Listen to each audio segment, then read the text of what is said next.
ನಾವು ದೇವರ ವಾಕ್ಯಕ್ಕೆ ವಿಧೇಯರಾಗಿ ಕ್ರಮವಾಗಿ ದೇವರ ಆಲಯಕ್ಕೆ ಬರುವಾಗ, ಆರಾಧನೆಗೆ ಬರುವಾಗ, ಮನಪೂರ್ವಕವಾಗಿ ದೇವರನ್ನು ಸ್ತುತಿಸುವಾಗ, ಆರಾಧಿಸುವಾಗ, ಸಾಕ್ಷಿ ಹೇಳುವಾಗ ಮತ್ತು ವಾಕ್ಯವನ್ನು ಶ್ರದ್ಧೆಯಿಂದ ಕೇಳಿ ದೇವರ ಆಲಯದಲ್ಲಿ ನಾವು ಸಮಯವನ್ನು ಕಳೆಯುವಾಗ ನಮಗೆ ಇರುವಂಥ ಆಶೀರ್ವಾದ ಏನು?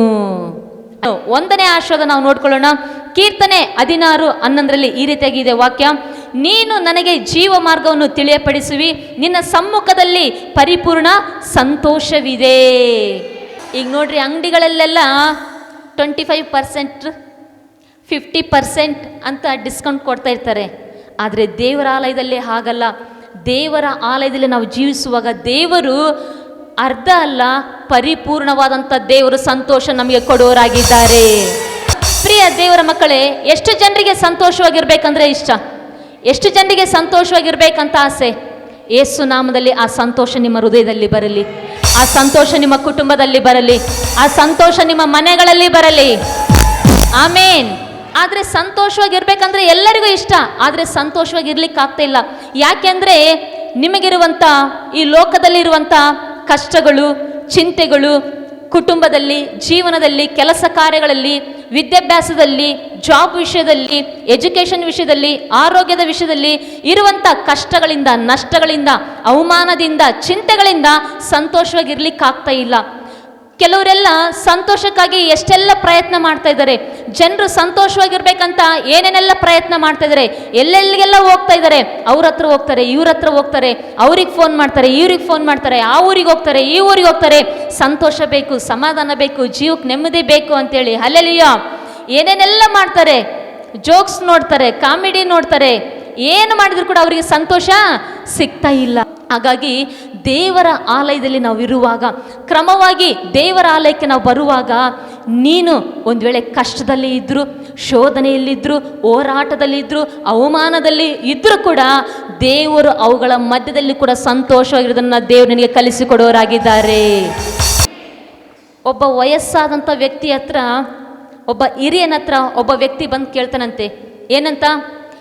ನನಗೆ ಸಂತೋಷವಾಗಿರ್ಬೇಕಂದ್ರೆ ತುಂಬ ಇಷ್ಟ, ಆದರೆ ಸಂತೋಷವಾಗಿರ್ಬೇಕಂದ್ರೆ ನಾನು ಏನು ಮಾಡಬೇಕು ಅಂತ ಕೇಳಿದ್ನಂತೆ.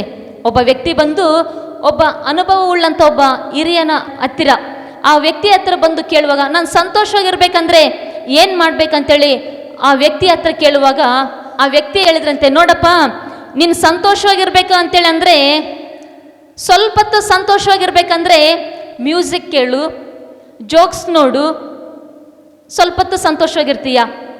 ಇಲ್ಲ ಅಂದರೆ ಒಂದು ದಿನ ಸಂತೋಷವಾಗಿರ್ಬೇಕಂದ್ರೆ ಪಿಕ್ನಿಕ್ ಹೋಗು, ಅಥವಾ 3 ದಿನ 1 ವಾರ ಸಂತೋಷವಾಗಿರ್ಬೇಕಂದ್ರೆ ಟೂರ್ ಹೋಗು. ಏನಂತೆ? ಸ್ವಲ್ಪ ಹೊತ್ತು ಸಂತೋಷವಾಗಿರ್ಬೇಕಂದ್ರೆ ಮ್ಯೂಸಿಕ್ ಕೇಳು, ಇಲ್ಲ ಜೋಕ್ಸ್ ಕೇಳು, ಜೋಕ್ಸ್ ನೋಡು, ಸಂತೋಷವಾಗಿರ್ತೀಯ. 1 ದಿನಕ್ಕೂ ಸಂತೋಷವಾಗಿರ್ಬೇಕಂದ್ರೆ ಪಿಕ್ನಿಕ್ ಹೋಗು, 3 ದಿನ 1 ವಾರ ಸಂತೋಷವಾಗಿರ್ಬೇಕಂದ್ರೆ ಟೂರ್ ಹೋಗು, ಅಥವಾ 3 ತಿಂಗಳು 6 ತಿಂಗಳು ಸಂತೋಷವಾಗಿರ್ಬೇಕಂದ್ರೆ ಮದುವೆ ಆಗು. ಇಲ್ಲ ಅಂದರೆ ಜೀವನ ಪೂರ್ತಿ ಸಂತೋಷವಾಗಿರ್ಬೇಕಂದ್ರೆ ಯೇಸು ಸ್ವಾಮಿನ ನಂಬಿಕೋ, ಆತನ ಆಲಯಕ್ಕೆ ಬಾ, ಆತನ ಸಹವಾಸದಲ್ಲಿ ಜೀವಿಸು, ಜೀವನ ಪೂರ್ತಿ ಸಂತೋಷವಾಗಿರ್ತೀಯ. ಚಪ್ಪಾಳೆ ತಟ್ಟಿ ದೇವರಿಗೆ ಮಹಿಮೆ ಸಲ್ಲಿಸೋಣ. ಅದಕ್ಕೆ ಒಬ್ರು ಹೇಳ್ತಾರೆ, ಏನಂತ? ನಾವು ಯಾವಾಗಲೂ ಖುಷಿಯಾಗಿರ್ತೇವೆ, ನಾವು ಯಾವಾಗಲೂ ಸಂತೋಷವಾಗಿರ್ತೇವೆ. ಯಾಕೆಂದ್ರೆ ನಮ್ಮ ಜೀವನದಲ್ಲಿ ಎಲ್ಲ ಇದೆ ಅಂತ ಅಲ್ಲ, ನಮಗೆ ಸಂತೋಷವನ್ನು ಕೊಡುವ ಯೇಸು ಸ್ವಾಮಿ ನಮ್ಮ ಜೊತೆಯಲ್ಲಿದ್ದಾರೆ. ನಿಮ್ಮೆಲ್ಲರ ಮುಖದಲ್ಲಿ ದೇವರ ಸಂತೋಷ ನಾನು ನೋಡ್ತಾ ಇದ್ದೇನೆ. ನಿಮ್ಮೆಲ್ಲರ ಮುಖದಲ್ಲಿ ದೇವರ ಸಂತೋಷ ನಾನು ನೋಡ್ತಾ ಇದ್ದೇನೆ. ಇದರರ್ಥ ನಿಮಗೆ ಯಾರಿಗೂ ಕಷ್ಟ ಇಲ್ಲ ಅಂತಲ್ಲ, ನಿಮಗೆ ಯಾರಿಗೂ ತೊಂದರೆ ಇಲ್ಲ ಅಂತಲ್ಲ. ಎಲ್ಲರಿಗೂ ಕಷ್ಟ, ಇಕ್ಕಟ್ಟು, ನೋವು ಇದೆ. ಅವುಗಳ ಮಧ್ಯದಲ್ಲೂ ಕೂಡ ನೀವು ಸಂತೋಷವಾಗಿ ಇದ್ದೀರಂದ್ರೆ ದೇವರ ಆಲಯದಲ್ಲಿ ಇರೋದ್ರಿಂದ. ದೇವರ ಆಲಯದಲ್ಲಿ ಇರುವಂಥ ಪರಿಪೂರ್ಣವಾದಂಥ ಸಂತೋಷನ ಪರಿಶುದ್ಧಾತ್ಮ ದೇವರು ನಿಮಗೆ ಅನುಗ್ರಹಿಸಿದ್ದಾರೆ. ನೋಡ್ರಿ, ಕೆಲವರಿಗೆ ಎಲ್ಲ ಇದ್ರೂ ಕೂಡ ಸಂತೋಷವಾಗಿರಲ್ಲ, ಹೌದಲ್ವಾ? ಅವ್ರಿಗೇನೇನು ಚಿಂತೆ ಇಲ್ಲ, ಏನಿಲ್ಲ. ತಂದಾಕರಿದ್ರೆ ಇವ್ರು ಸುಮ್ಮನೆ ತಿಂದಾಕೊಂಡಿರೋಕ್ಕೇನು, ಅವ್ರು ತಂದಾಕ್ತಾರೆ ಇವ್ರು ಸುಮ್ಮನೆ ಮಾಡ್ಯಾಕೇನು, ಯಾಕೆ ಹಂಗೆ ಮಾಡ್ತಾರೆ? ಸಂತೋಷವಾಗಿರೋದು ಬಿಟ್ಟು ಯಾಕೆ ಹಂಗೆ ಸುಮ್ಮನೆ ಜಗಳ ಮಾಡ್ತಾರೆ, ಯಾಕೆ ಹಂಗೆ ಸುಮ್ಮನೆ ಕಿರಿಕಿರಿ ಮಾಡ್ತಾರೆ ಅಂತ ಅಂತಿರ್ತಾರೆ. ಕೆಲವರಿಗೆಲ್ಲ ಇದ್ರೂ ಕೂಡ ಸಂತೋಷವಾಗಿರಲ್ಲ. ಆದರೆ ಏನು ಇರಲಿ, ಏನೇ ಇರದೇ ಇರಲಿ, ಕಷ್ಟ ಇರಲಿ, ಏನೇ ಇರಲಿ, ನಾವು ದೇವರ ಆಲಯದಲ್ಲಿರುವಾಗ ನಾವು ಸಂತೋಷವಾಗಿರುವಂತೆ ದೇವರ ಆಲಯ ನಮ್ಮನ್ನು ಬಲಪಡಿಸುವಂಥದ್ದಾಗಿದೆ. ನೆಕ್ಸ್ಟ್ ಎರಡನೇದಾಗಿ ದೇವರ ಆಲಯದಲ್ಲಿ ಬಂದು ನಾವು ಕ್ರಮವಾಗಿ ದೇವರ ಆಲಯಕ್ಕೆ ಬರುವಾಗ, ಸ್ತುತಿ ಆರಾಧನೆ ಮಾಡುವಾಗ, ನಾವು ಪ್ರಾರ್ಥಿಸುವಾಗ ಇರುವಂಥ ಎರಡನೇ ಆಶೀರ್ವಾದ, 1ನೇ ಪೂರ್ವಕಾಲ ವೃತ್ತಾಂತ 29ನೇ ಅಧ್ಯಾಯ 12ನೇ ವಚನ. ಚೆನ್ನಾಗಿ ಕೇಳಿಸ್ಕೊಳ್ಳಿ. ಈ ವಾಕ್ಯ ಓದ್ತೀನಿ, ನಿಮಗೆ ಅರ್ಥ ಆದರೆ ಜೋರಾಗಿ ಆಮೇಲೆ ಹೇಳಿ ದೇವರಿಗೆ ಸ್ತೋತ್ರ ಮಾಡಬೇಕು. ಪ್ರಭಾವ ಐಶ್ವರ್ಯಗಳು ನಿನ್ನ ಸನ್ನಿಧಿಯಿಂದ ಬರುತ್ತವೆ. ಪ್ರಭಾವ ಐಶ್ವರ್ಯಗಳು ನಿನ್ನ ಸನ್ನಿಧಿಯಿಂದ ಬರುತ್ತವೆ. ಪ್ರಭಾವ ಐಶ್ವರ್ಯಗಳು ನಿನ್ನ ಸಾನ್ನಿಧ್ಯದಿಂದ ಬರುತ್ತವೆ. ಪ್ರಿಯ ದೇವರ ಮಕ್ಕಳೇ, ದೇವರ ಆಲಯಕ್ಕೆ ನಾವು ಕ್ರಮವಾಗಿ ಬರುವಾಗ, ದೇವರ ಆಲಯದಲ್ಲಿ ನಾವು ನಿರಂತರವಾಗಿ ನಾವು ಜೀವಿಸುವಾಗ ಬರೀ ಸಂತೋಷ ಅಷ್ಟೇ ಅಲ್ಲ, ದೇವರು ನಮಗೆ ಕೊಡೋದು, ಆತ ನಮಗೆ ಅಭಿವೃದ್ಧಿ ಐಶ್ವರ್ಯವನ್ನು ಕೂಡ ಆತ ನಮಗೆ ಕೊಡುವ ಆತನಾಗಿದ್ದಾನೆ. ಚಪ್ಪಾಳೆ ತಟ್ಟಿ ದೇವರಿಗೆ ನಾವು ಮಹಿಮೆಯನ್ನು ಸಲ್ಲಿಸೋಣ. ದೇವರ ಆಲಯದಲ್ಲಿ ನೀನು ಬರುವಾಗ ದೇವರು ವಾಕ್ಯದ ಮೂಲಕ ದೇವರು ನಿನ್ನನ್ನು ನೀನಿರುವಂಥ ಪರಿಸ್ಥಿತಿಯಿಂದ, ನೀನಿರುವಂಥ ಇಕ್ಕಟ್ಟಿನಿಂದ, ನೀನಿರುವಂಥ ಕಷ್ಟದಿಂದ, ನೀನಿರುವಂಥ ಸಾಲದಿಂದ ಹೇಗೆ ಹೊರಗೆ ಬರಬೇಕು, ಹೇಗೆ ಮೇಲೆ ಬರಬೇಕಂತೇಳಿ ದೇವರ ಆಲಯದಲ್ಲಿ ದೇವರು ನಿನಗೆ ಗೈಡೆನ್ಸ್ ಮಾಡ್ತಾರೆ, ದೇವರು ನಿನಗೆ ಬೋಧಿಸ್ತಾರೆ.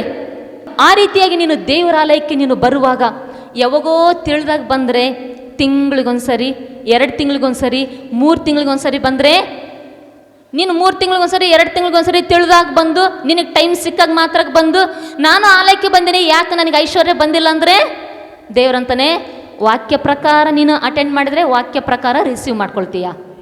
ಅಲ್ಲೆಲೂಯ. ಹಾಗಾಗಿ ನಾವು ಕ್ರಮವಾಗಿ ದೇವರ ಆಲಯಕ್ಕೆ ಬರುವಾಗ ನಮಗಿರುವಂಥ ಎರಡನೇ ಆಶೀರ್ವಾದ, ದೇವರ ಒಂದು ಆಲಯದಿಂದ ಪ್ರಭಾವ ಐಶ್ವರ್ಯಗಳು ನಮ್ಮ ಕುಟುಂಬದಲ್ಲಿ ದೇವರು ಅನುಗ್ರಹಿಸುವ ಆತನಾಗಿದ್ದಾನೆ. ದೇವರು ಒಂದು ನಿನ್ನ ಕಷ್ಟದಲ್ಲಿ, ಇಕ್ಕಟ್ಟಿನಲ್ಲಿ, ತೊಂದರೆಯಲ್ಲಿರುವಾಗ ದೇವರು ಆ ಪರಿಸ್ಥಿತಿಯಿಂದ ನೀನು ಯಾವ ರೀತಿಯಾಗಿ ನೀನು ಬರಬೇಕು, ಯಾವ ರೀತಿಯಾಗಿ ನೀನು ಡೆವಲಪ್ ಆಗಬೇಕು, ಯಾವ ರೀತಿಯಾಗಿ ನೀನು ಅಭಿವೃದ್ಧಿ ಆಗಬೇಕಂತ ದೇವರ ಆಲಯದಲ್ಲಿ ದೇವರು ನಿನಗೆ ಮಾರ್ಗದರ್ಶನವನ್ನು ಕೊಟ್ಟು ಆ ಒಂದು ಇಕ್ಕಟ್ಟಿನ ಪರಿಸ್ಥಿತಿಯಿಂದ ಹೊರಗಡೆ ತಂದು ಆತನ ಪ್ರಭಾವವನ್ನು, ಐಶ್ವರ್ಯವನ್ನು ನಿನಗೆ ಕೊಟ್ಟು ದೇವರು ಅಭಿವೃದ್ಧಿಯಾಗಿ ಆಶೀರ್ವಾದ ಮಾಡುವವರಾಗಿದ್ದಾರೆ. ಒಂದಿನ ಒಬ್ಬ ವಿಶ್ವಾಸಿ ಬಂದು ಈ ರೀತಿಯಾಗಿ ಅವ್ರು ಹೇಳ್ತಾ ಇದ್ರು ಸೇವಕರ ಹತ್ರ, ಏನಂತ, ಪಾಸ್ಟ್ರೇ, ದೇವ್ರ ನಂಬೋದಕ್ಕಿಂತ ಮುಂಚೆ ನಮ್ಮ ಜೀವಿತ ಕಡು ಬಡತನ, ತುಂಬ ಕಷ್ಟ ಇತ್ತು. ನಾವು ಊಟ ಮಾಡಲಿಕ್ಕೆ ಸಹ ಆಗ್ತಾ ಇರಲಿಲ್ಲ. ಅಂದರೆ ಒಂದು ಹೊತ್ತು ಊಟ ಮಾಡಿದರೆ, ಒಂದು ಹೊತ್ತು ಊಟ ಮಾಡಿದರೆ ಇನ್ನೊಂದು ಹೊತ್ತು ಊಟ ಮಾಡಲಿಕ್ಕೆ ಇರ್ತಾ ಇರಲಿಲ್ಲ. ಮನೆಯಲ್ಲಿ ಕಾಳು ಇರ್ತಾ ಇರಲಿಲ್ಲ, ರೇಷನ್ ಇರ್ತಾ ಇರಲಿಲ್ಲ. ಉಪವಾಸ, ಎಷ್ಟೋ ಸಾರಿ ಉಪವಾಸ ಇದ್ದೀವಿ ನಾವು. ಆದರೆ ಸುವಾರ್ತೆ ಕೇಳಿ ದೇವ್ರು ನಂಬಿ ನಾವು ಕ್ರಮವಾಗಿ ದೇವರ ಆಲಯಕ್ಕೆ ನಾವು ಬರುವಾಗ, ನಾವು ಕ್ರಮವಾಗಿ ದೇವರ ಒಂದು ಆರಾಧನೆಗೆ, ಸಭೆಗೆ ನಾವು ಬರುವಾಗ ದೇವರು ಈ ದಿನ ನಮ್ಮನ್ನು ಏರಳವಾಗಿ ಆಶೀರ್ವಾದ ಮಾಡಿದ್ದಾರೆ. ಯಾವ ರೀತಿಯಾಗಿ ಅಂದರೆ, ನಾವು ಮುಂಚೆ ಕಷ್ಟದಿಂದ ಒಂದು ಹೊತ್ತು ಊಟ ಮಾಡಿದ್ರೆ ಇನ್ನೊಂದು ಹೊತ್ತು ಉಪವಾಸ ಇರ್ತಿದ್ವಿ. ಆದರೆ ಈ ದಿನ ನಾವು ಮನೆಯಲ್ಲಿ ಇರೋರೆಲ್ಲರೂ ಸಹ ಹೊಟ್ಟೆ ತುಂಬ ಊಟ ಮಾಡುವಂತೆ ದೇವರು ನಮ್ಮನ್ನು ಅಭಿವೃದ್ಧಿ ಮಾಡಿದ್ದಾರೆ. ಅಷ್ಟೇ ಅಲ್ಲ, ಸಡನ್ನಾಗಿ ಇದ್ದಕ್ಕಿದ್ದಾಗೆ ಯಾರಾದರೂ 10 ಜನ ಬಂದರೂ ಕೂಡ ಅವರಿಗೆ ಊಟ ಹಾಕುವಂಥ ಶಕ್ತಿ, ಸಾಮರ್ಥ್ಯವನ್ನು ದೇವರು ನಮಗೆ ಕೊಟ್ಟಿದ್ದಾರೆ. ನೋಡ್ರಿ, ಪ್ರಭಾವ ಐಶ್ವರ್ಯಗಳು ನಿನ್ನ ಸನ್ನಿಧಿಯಿಂದ ಬರುತ್ತೆ ಅಂತ ಇಲ್ಲಿ ದಾವೀದನು ಹೇಳ್ತಾ ಇದ್ದಾನೆ. ಅಂದರೆ ಅವನು ಸುಮ್ಮನೆ ಹೇಳ್ತಾ ಇಲ್ಲ, ಅನುಭವದಿಂದ ಹೇಳ್ತಾ ಇದ್ದಾನೆ, ವಿತ್ ಎಕ್ಸ್ಪೀರಿಯನ್ಸ್, ಅನುಭವದಿಂದ ಹೇಳ್ತಿದ್ದಾನೆ. ದಾವೀದನು ಆತನು ಐಶ್ವರ್ಯವಂತನು, ಅಂದರೆ ದೇವರು ಆತನನ್ನು ಆಶೀರ್ವಾದ ಮಾಡಿದ್ದಾರೆ. ಹಾಗಾಗಿ ನೀವುಗಳು ಸಹ ಕ್ರಮವಾಗಿ ದೇವರ ಆಲಯಕ್ಕೆ ಬರುವಾಗ ದೇವರು ಸಹ ನಿಮ್ಮ ಪರಿಸ್ಥಿತಿಗಳನ್ನು, ಸಾಲದ ಪರಿಸ್ಥಿತಿನೋ, ಕುಟುಂಬದ ಪರಿಸ್ಥಿತಿನೋ, ನಿಮ್ಮ ಮನಸ್ಥಿತಿನೋ ಯಾವುದೇ ಇದ್ದರೂ ಸಹ ದೇವರು ನಿಮ್ಮನ್ನು ಕಷ್ಟಗಳಿಂದ ಬಿಡುಗಡೆ ಮಾಡಿ ಆತನ ಐಶ್ವರ್ಯವನ್ನು ದೇವರು ನಿಮ್ಮ ಕುಟುಂಬದಲ್ಲಿ ಏರಳವಾಗಿ ದಯಪಾಲಿಸುವವರಾಗಿದ್ದಾರೆ.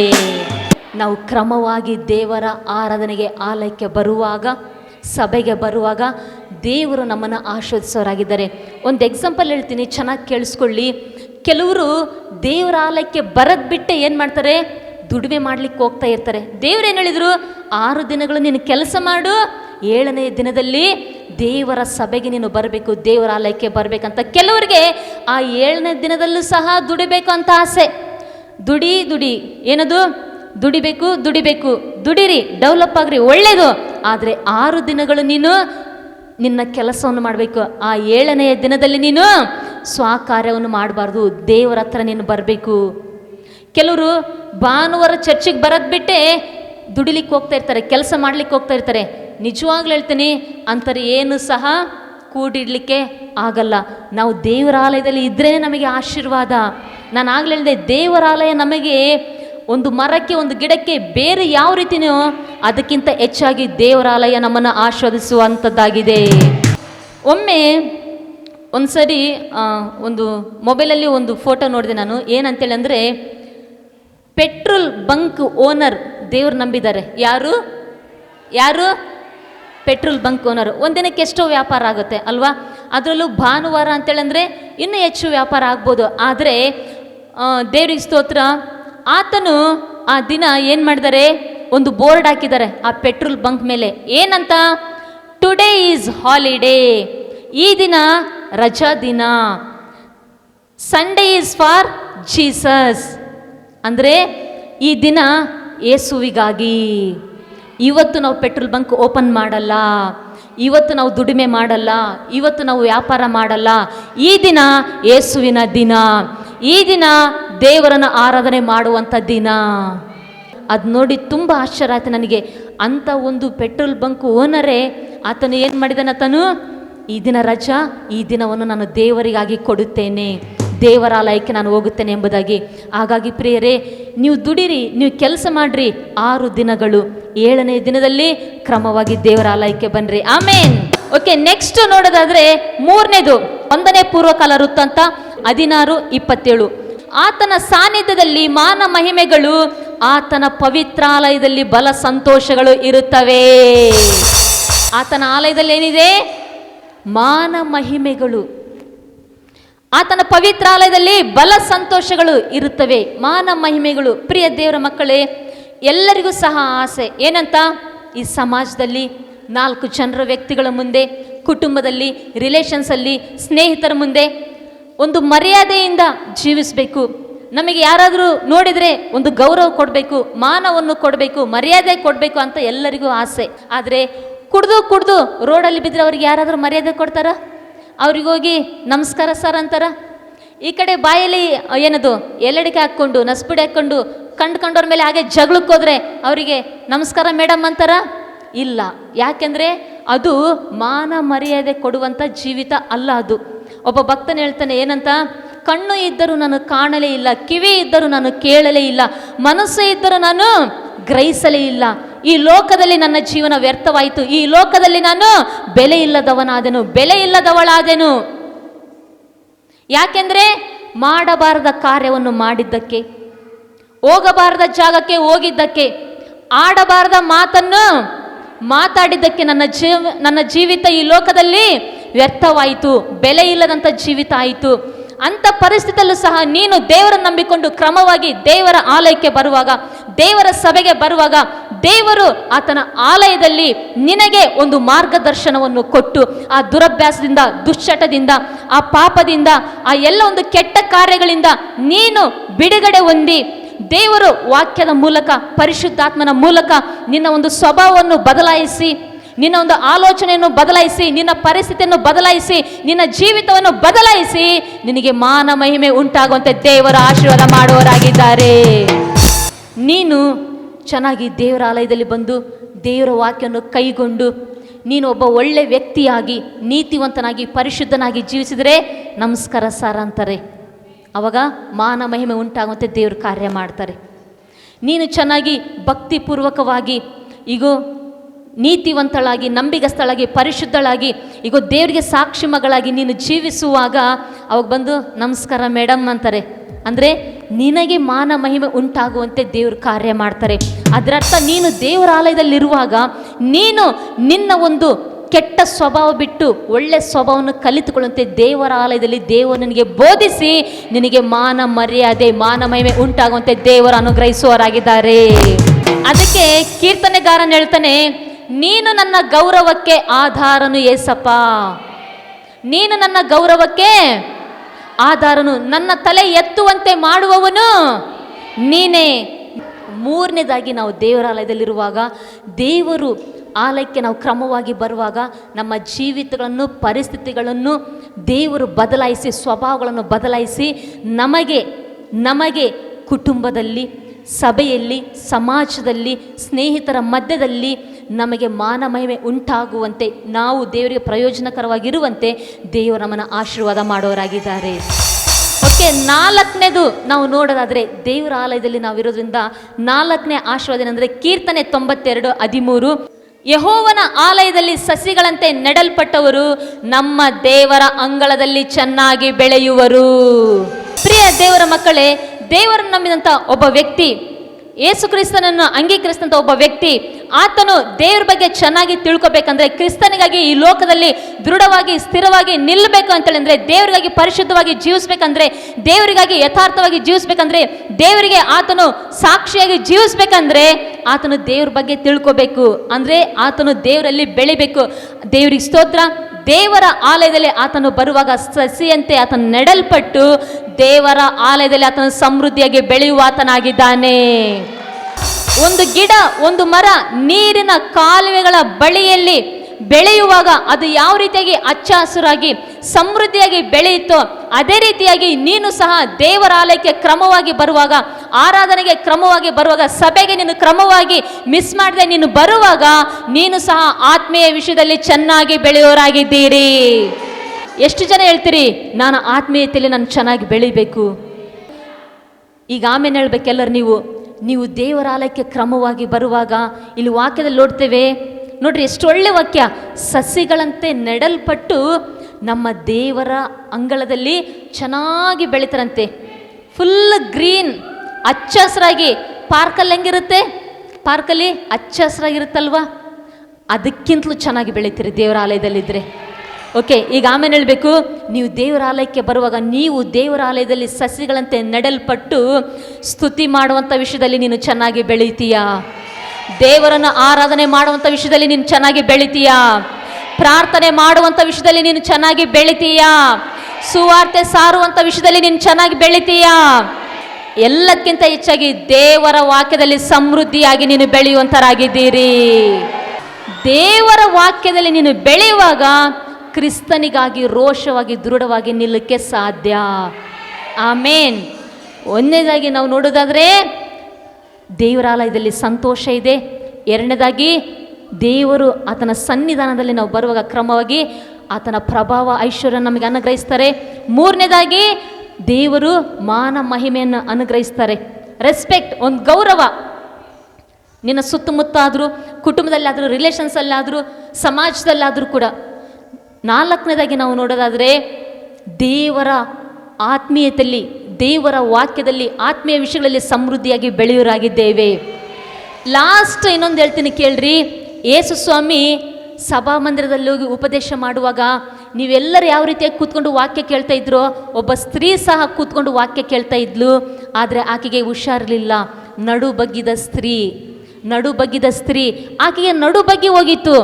ಆಕೆ ಏನು ಮಾಡಿದ್ಲು? ನಡು ಬಗ್ಗಿ ಹೋಗಿದ್ರು ಕೂಡ, ಅನಾರೋಗ್ಯ ಇದ್ದರೂ ಕೂಡ ಏನು ಮಾಡಿದ್ಲು? ದೇವರ ಆಲಯಕ್ಕೆ ಬಂದ್ಲು, ಆರಾಧನೆಗೆ ಬಂದ್ಲು. ಆದರೆ ನಾವು ನೋಡ್ತೀವಿ ವಾಕ್ಯದಲ್ಲಿ ಯೇಸು ಸ್ವಾಮಿ ಆಕೆಯನ್ನು ಸ್ವಸ್ಥ ಮಾಡಿದರು. ಯೇಸು ಸ್ವಾಮಿ ಆಕೆಯನ್ನು ಗುಣಪಡಿಸಿದರು. ಯೇಸು ಸ್ವಾಮಿ ಆಕೆಗೆ ಬಿಡುಗಡೆ ಕೊಟ್ಟರು. ಇದರಿಂದ ನಾವು ತಿಳ್ಕೊಬೋದು, ನಾವು ಕ್ರಮವಾಗಿ ದೇವರ ಆಲಯಕ್ಕೆ ಬರೋದ್ರಿಂದ ದೇವರ ಆಲಯದಲ್ಲಿ ನಮಗೆ ಸ್ವಸ್ಥತೆ ಇದೆ, ಸೌಖ್ಯ ಇದೆ, ಆರೋಗ್ಯ ಇದೆ. ಓಕೆ, ದೇವ್ರ ನಮ್ಮಕ್ಕೆ ಸ್ತೋತ್ರ ಹೋಗ್ಲಿ ಪ್ರಿಯರೇ. ಹಾಗಾಗಿ ಕೆಲವ್ರು ಹೇಳ್ತಾರೆ, ವಾರ ಯಾಕೆ ಹೋಗ್ತೀರಿ ಚರ್ಚಿಗೆ? ಮಾಡೋಕ್ಕೆ ಕೆಲಸ ಇಲ್ಲೇನು? ಕೆಲಸ ಇಲ್ಲಂತ ಆಲಯಕ್ಕೆ ಬರೋದಲ್ಲ, ಮಾಡೋಕ್ಕೆ ಕೆಲಸ ಬಿಟ್ಟಾಗಲೇ ನಾವು ಆಲಯಕ್ಕೆ ಹೋಗ್ತೀವಿ ಅಂತ ಹೇಳ್ರಿ.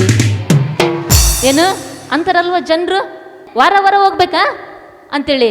ಅವ್ರಿಗೆ ಗೊತ್ತಿಲ್ಲ, ದೇವರ ರುಚಿ ಗೊತ್ತಿಲ್ಲ, ಆಲಯದ ರುಚಿ ಗೊತ್ತಿಲ್ಲ. ಮಾಡೋಕ್ಕೆ ಕೆಲಸ ಇಲ್ವಾ? ವಾರ ಹೋಗ್ತೀರಿ? ಇಲ್ಲ, ನೀವು ಹೇಳ್ಬೇಕು, ಮಾಡೋಕ್ಕೆ ಕೆಲಸ ಬಿಟ್ಟಾದ್ರೂ ನಮ್ಮ ದೇವರ ಹತ್ರ ನಾವು ಹೋಗ್ತೀವಿ. ಇನ್ನು ಕೆಲವ್ರು ಹೇಳ್ತಾರೆ, ದುಡ್ಡು ಹೆಚ್ಚಾಗೈತಾ? ಚಾರ್ಜ್ ಇಟ್ಕೊಂಡು ಹೋಗ್ತಿರಲ್ವಾ? ಎಷ್ಟು ಕೊಡ್ತಾರೆ ನಿಮಗೆ ಅವರು? ನಾವು ಕೊಡಲ್ಲ, ದೇವರೇ ಕೊಡ್ತಾನೆ ನಮ್ಮೆಲ್ಲರಿಗೆ. ದುಡ್ಡು ಹೆಚ್ಚಾಗೈತಾ? ನೀವು ಹೇಳಬೇಕು, ದುಡ್ಡು ಹೆಚ್ಚಾಗೈತೆ ಅಂತ ಹೋಗ್ತಾ ಇಲ್ಲ, ಹೆಚ್ಚಾದ ಆಶೀರ್ವಾದನ ಹೊಂದಿಕೊಳ್ಳಿಕ್ಕೆ ಹೋಗ್ತಾ ಇದ್ದೀವಿ ನಾವು. ಕ್ರಮವಾಗಿ ನಾವು ದೇವರ ಆಲಯಕ್ಕೆ ಬರಬೇಕು. ಹಾಗಾದರೆ ನೀವು ಯಾಕೆ ಒಂದು ತೀರ್ಮಾನ ಮಾಡಬಾರ್ದು? ಈ 2024 ಮೊದಲನೆಯ ತಿಂಗಳಿನಲ್ಲಿ ಈ ವರ್ಷವೆಲ್ಲ ನಾನು ಆಶೀರ್ವದಿಸಲ್ಪಡಬೇಕಂದ್ರೆ ನಾನು ಕ್ರಮವಾಗಿ ದೇವರ ಆಲಯಕ್ಕೆ ಹೋಗ್ತೀನಿ, ನಾನು ಕ್ರಮವಾಗಿ ಆರಾಧನೆಗೆ ಹೋಗ್ತೇನೆ, ಸಭೆಗೆ ಹೋಗ್ತೇನೆ, ನಾನು ಮಿಸ್ ಮಾಡಲ್ಲ. ದೇವರ ಆಲಯಕ್ಕೆ ಹೋಗುವಾಗ ಇರುವಂಥ ಆ 5 ಆಶೀರ್ವಾದಗಳನ್ನು ನಾನು ಹೊಂದಿಕೊಳ್ಳುತ್ತೇನೆ, ನಾನು ಜೀವಿಸುತ್ತೇನೆ. ಓಕೆ, ನಾವು ದೇವರ ಆಲಯಕ್ಕೆ ಬರಬೇಕು. ದೇವ್ರಿಗೆ ಸ್ತೋತ್ರ. ನಾನು ಅದಕ್ಕಿಂತ ಮುಂಚೆ ಒಂದು ಪ್ರಶ್ನೆ ಕೇಳ್ತೀನಿ. ಎಷ್ಟು ಜನ ಉತ್ತರ ಹೇಳಲಿಕ್ಕೆ ರೆಡಿ ಇದ್ದೀರಿ? ಓಕೆ, ನೀವು ಬಟ್ಟೆ ಅಂಗಡಿಗೆ ಹೋಗುವಾಗ ಆ ಸ್ಥಳದಲ್ಲಿ ಏನು ಮಾತ್ರ ನೀವು ಹೊಂದಿಕೊಳ್ಳಿಕ್ಕೆ ಸಾಧ್ಯ? ಬಟ್ಟೆ ಅಂಗಡಿಗೆ ಹೋಗುವಾಗ ಆ ಜಾಗದಲ್ಲಿ ಬಟ್ಟೆ ಮಾತ್ರ ನೀವು ತಗೋಬೋದು. ನೀವು ಅಲ್ಲಿಗೆ ಅಣ್ಣ 2 kg ಸಕ್ಕರೆ ಕೊಡಂದ್ರೆ ಇಲ್ಲ. ಬಟ್ಟೆ ಅಂಗಡಿಯಲ್ಲಿ ಹೋದಾಗ ನೀವೇನು ಮಾತ್ರ ನೀವು ಹೊಂದ್ಕೋಬೋದು, ಏನು ಮಾತ್ರ ತಗೋಬೋದು? ಬಟ್ಟೆ ಮಾತ್ರ ತಗೋಬೋದು. ಓಕೆ, ನೆಕ್ಸ್ಟ್ ನೀವು ಮೆಡಿಕಲ್ ಶಾಪಿಗೆ ಹೋಗುವಾಗ ಆ ಮೆಡಿಕಲ್ ಶಾಪಲ್ಲಿ ನೀವು ಔಷಧಗಳು ಮಾತ್ರ ತಗೋಬೋದು. ಅಷ್ಟು ಬಿಟ್ಟರೆ ಮತ್ತೆ ಬೇರೆದು ಹೊಂದ್ಕೊಳ್ಳಿಕ್ಕೆ ಆಗಲ್ಲ, ಹೌದಲ್ವಾ? ಮತ್ತೆ ನೆಕ್ಸ್ಟ್ ರೇಷನ್ ಅಂಗಡಿಗೆ ಹೋಗ್ತೀರ ಅಂದ್ಕೊಳ್ರಿ. ರೇಷನ್ ಅಂಗಡಿಗೆ ಹೋದಾಗ ಅಲ್ಲಿ ಏನು ಮಾತ್ರ ನೀವು ತಗೋಬೋದು? ರೇಷನ್ ಮಾತ್ರ ತಗೋಬೋದು. ನೀವು ಅಲ್ಲಿ ಹೋಗಿಬಿಟ್ಟು ಒಂದು ಡೋಲೋ 650 ಟ್ಯಾಬ್ಲೆಟ್ ಕೊಡ್ರಿ ಅಂದರೆ ಇಲ್ಲ ಅಂತಾರೆ. ಇಲ್ಲಿ ಸೀರೆ ತೋರಿಸ್ರಿ, ಮದುವೆ ಐತೆ ಅಂಚಿನ ಸೀರೆ ತೋರಿಸ್ರಿ ಅಂದರೆ ಇಲ್ಲ ಅಂತಾರೆ. ಅಥವಾ ಬಂಗಾರದ ಅಂಗಡಿಗೆ ಹೋದರೆ ಆ ಬಂಗಾರದ ಅಂಗಡಿಯಲ್ಲಿ ನೀನು ಬಂಗಾರ ಮಾತ್ರ ನೀನು ತಗೋಬೋದು, ಮತ್ತೆ ಬೇರೆದೇನು ಸಿಗಲ್ಲ. ಆದರೆ ದೇವರ ಆಲಯದಲ್ಲಿ ನಾವು ಬರುವಾಗ, ಕ್ರಮವಾಗಿ ಬರುವಾಗ ದೇವರ ಆಲಯದಲ್ಲಿ ನಾವು ರಕ್ಷಣೆಯನ್ನು ಹೊಂದಿಕೊಳ್ಳುತ್ತೇವೆ, ಸಂತೋಷವನ್ನು ಹೊಂದಿಕೊಳ್ಳುತ್ತೇವೆ, ಸಮಾಧಾನವನ್ನು ಹೊಂದಿಕೊಳ್ಳುತ್ತೇವೆ, ಆತನ ಪ್ರಭಾವ ಐಶ್ವರ್ಯವನ್ನು ಹೊಂದಿಕೊಳ್ಳುತ್ತೇವೆ, ನಾವು ನೆಮ್ಮದಿಯನ್ನು ಹೊಂದಿಕೊಳ್ಳುತ್ತೇವೆ, ಮಾನ ಮಹಿಮೆಯನ್ನು ಗೌರವವನ್ನು ಹೊಂದಿಕೊಳ್ಳುತ್ತೇವೆ, ಅಭಿವೃದ್ಧಿಯನ್ನು ಹೊಂದಿಕೊಳ್ಳುತ್ತೇವೆ, ಸಮೃದ್ಧಿಯನ್ನು ಹೊಂದಿಕೊಳ್ಳುತ್ತೇವೆ, ಅಭಿಷೇಕವನ್ನು ಹೊಂದಿಕೊಳ್ಳುತ್ತೇವೆ. ಅಷ್ಟೇ ಅಲ್ಲ, ಪರಲೋಕ ರಾಜ್ಯವನ್ನೇ ಹೊಂದಿಕೊಳ್ಳೋರಾಗಿದ್ದೇವೆ.